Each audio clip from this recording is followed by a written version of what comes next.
ความคุ้นเคยที่เฮา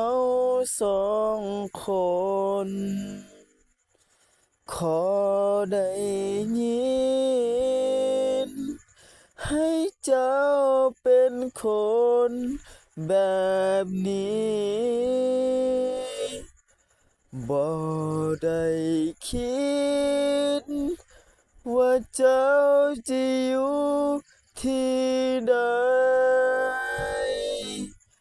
คอยตามหา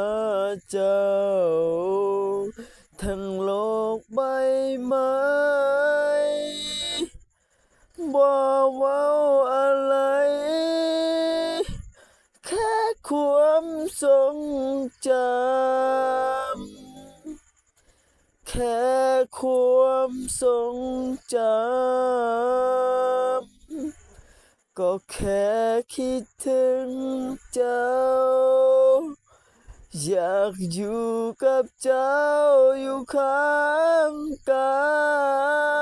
ยอยากอยู่ตลอดกาลบ่ได้คิดสงสัยบ่ได้คิดสงสารมันทรมานหัวใจขอเป็นแบบอย่างขออยู่ข้างๆขอแค่ได้คิดขอแค่พิดกันขอแค่วันขอแค่ระยะทางขอเวลาอีกนานหลา